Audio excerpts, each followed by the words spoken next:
What would you say to advocates or victim service providers about the importance of an older victim being able to define success in their own terms, even in the face of decisions that we might not make for ourselves, like staying in a relationship with someone that's been abusive?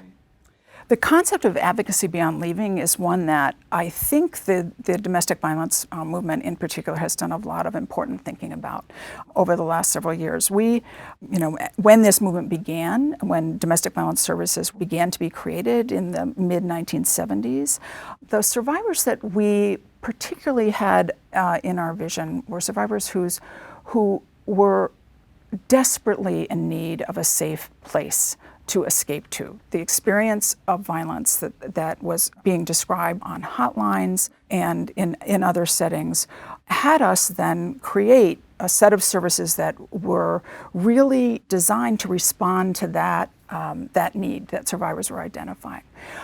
As we have continued our work over the last 30 to 40 years, and as, in fact, we've had some successes in the area of earlier intervention, getting information to survivors earlier in the course of an abusive relationship. That has had us be in touch with more survivors who are not looking for an escape from the relationship, but talk more about wanting the violence to end, but not the relationship, and are looking to us to help them in that. And that has required us to develop a set of strategies beyond leaving.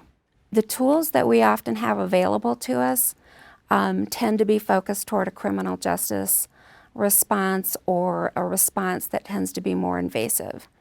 And we really have to hear what an elder wants.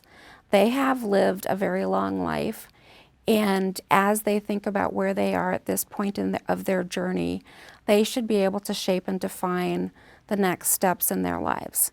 And whether that's to maintain that personal relationship and work in ways to build in some safety protections for them, or if they want to seek outside assistance, all of that needs to be their choice.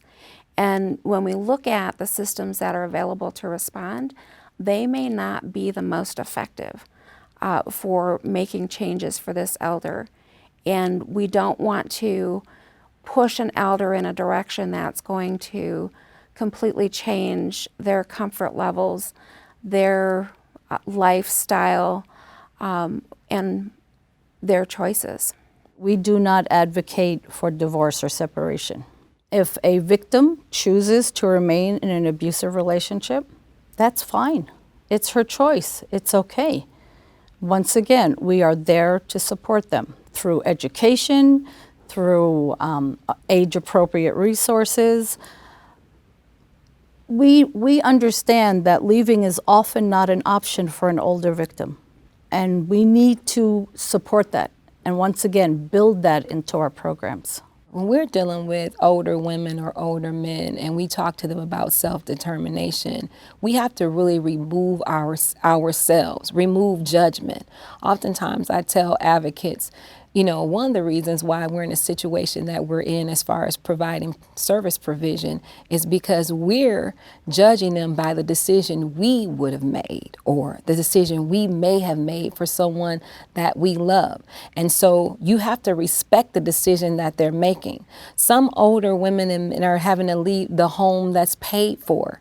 They're having to leave their neighborhood of support. Some of them, they're faith-based institutions.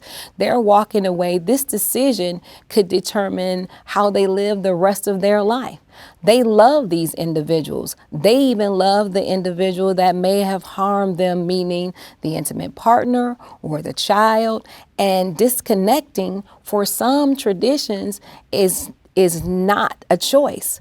Disconnecting means that you no longer exist. How many people would be willing to walk out on their entire life? So sometimes we have to meet them where they are at that point and understand that who knows better than the individual that's in the circumstance. And we're just providing them with education. We're not saving anyone. We're providing education and resources for their life to be better, guiding them, navigating them, walking with them hand in hand, side by side, and sometimes walking behind them when they're making decisions. But it's not our decision, it's theirs. And we must empower them to make the best decision for their circumstances and the situation that they're currently in around the abuse that they're currently suffering.